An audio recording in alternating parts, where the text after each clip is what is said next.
ko talaga si Totem. No way! Anong klaseng biro ba ito, Bert? I'm so sorry. Na-appreciate ko sobra lahat ng pamimili mo sa mga live selling ko at napakalaking tulong ito. Lalo na nag-iisa ako nagtataguyod sa mga anak ko. Kung ano man ang plano mo, hindi ko kayang sakyan nito, Bert. Umalis ko, sir! Umalis! Siyempre, ikaw! Ikaw! Sino? Ako! Sara, malinaw ang usapan.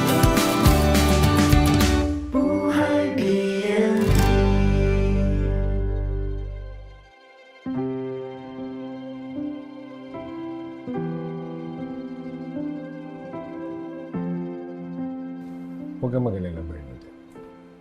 Wala akong masamang pinaplano. Please let me explain. No, kung ano man ang nakaraan na yun. Ibang-iba na ang buhay ko, Bert.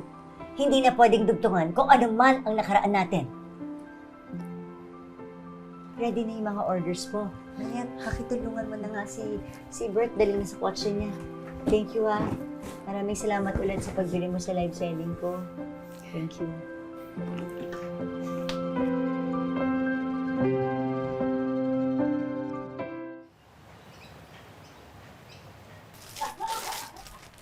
Nakakaloka, Mare.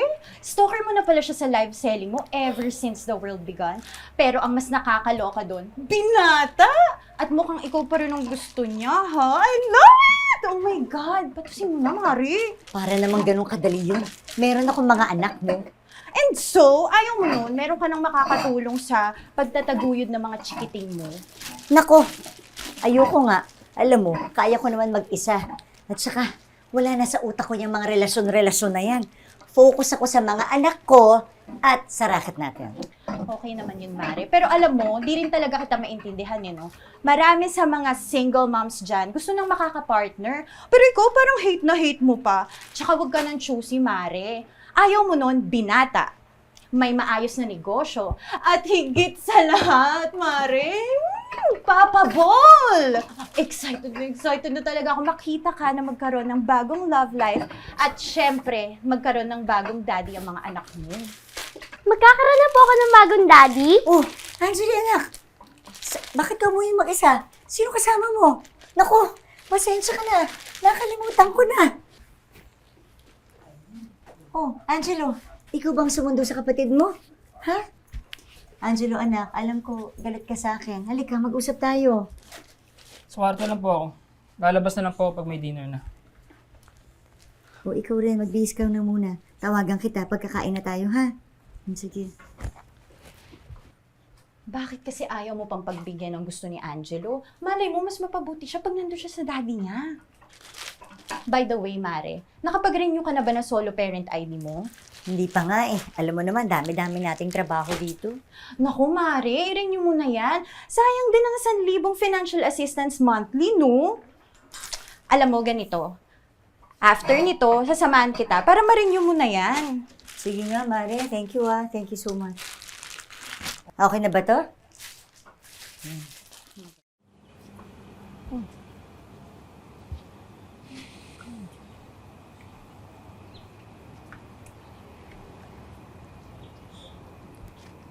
Bernadette, pwede ba tayo mag-usap kahit sandali lang? I'm so sorry.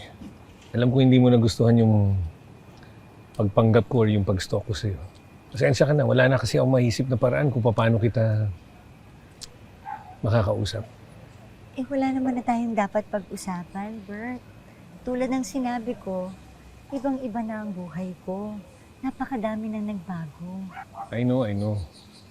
Nagkaasawa ka na, may mga anak ka na, at mag-isa kang tinataguyod yung mga anak mo. Alam ko lahat yun. Higit sa lahat, tanggap ko lahat yun. Tanggap kita. Tulad ng pagtanggap natin sa isa't isa noon. Gusto ko lang sana bigyan mo ako ng chance para mapakita sa'yo. Mahal pa rin kita.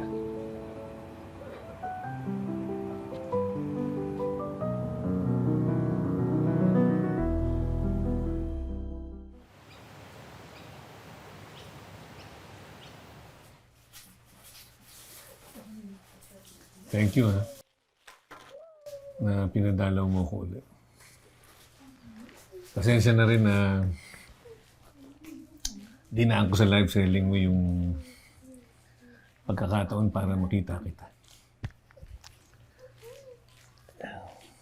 Alam mo naman, medyo mahina ang loob. Hindi ka pa rin talaga nagbabago, no? Pero thank you, ah. Kasi ikaw ang number 1 minor ko. Ang dami ko kayong nairaos na electric bill, water bills, tsaka mga groceries dahil sa'yo. Sa lahat ng pinapamili mo. Kaya salamat. Sana ganun lang kadali, no? Ang alin?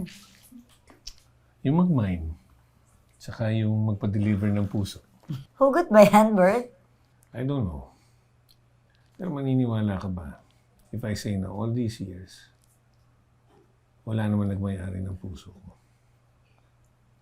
Ikaw lang, Bernadette. Sa bagay, mali rin naman ako na pinili ko yung magtrabaho abroad kaysa sa unahin ko yung personal life ko. Well, all of us make bad choices. Tulad ko, nag-asawa ko na maaga. Pero hindi ko naman pinagsisisihan yun because I have 2 children na who mean the world to me. Pero yun na nga lang, mali yung choice ng tatay. Pero okay na rin. Yun talaga eh. Pwede pa rin naman natin itama yung mga pagkakamali natin. Gawing good ang mga bad choices natin. We can start all over again, Bernadette. We both deserve a second chance. Wala akong pakialam sa sasabihin ng mga tao. Pero Bert, hindi na pwede. Right now, all I can offer you is friendship. Bakit? Wala ka naman nararamdaman kahit kaunti para sa akin.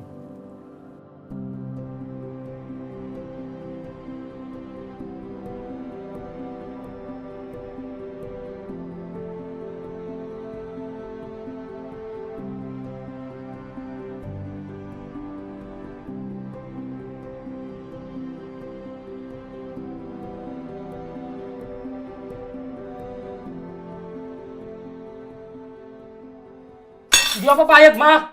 Wala kaming ibang daddy kung hindi yung daddy ko lang. Anak, hindi mo kailangan sumigaw. Kung ayaw mo kung magkaroon ng bagong partner ko sa buhay, fine. Hindi na. Pero mama, mukhang mabait naman po si Tito Bert. Lagi niya din po ako pinapasalubungan. Bakit?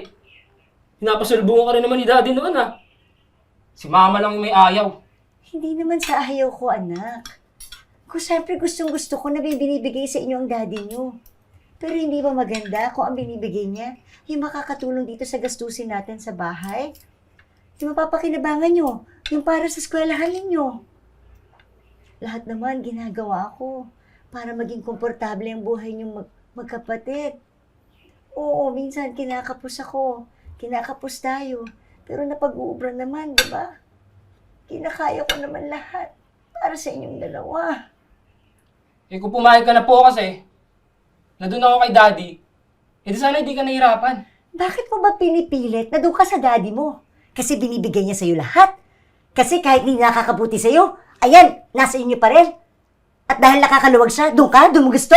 Dahil mas mahal ako ni daddy, Ma! Hindi totoo yan. Mahal ko kayong dalawa, kayong mga anak ko. At dahil akong ina nyo, dito kayo dapat sa akin. Basta! Pag pinabalik mo pa rito yung birth na yun, hindi mo na ako mapipigilan, Ma! Sasama na ako kay daddy! Angelo!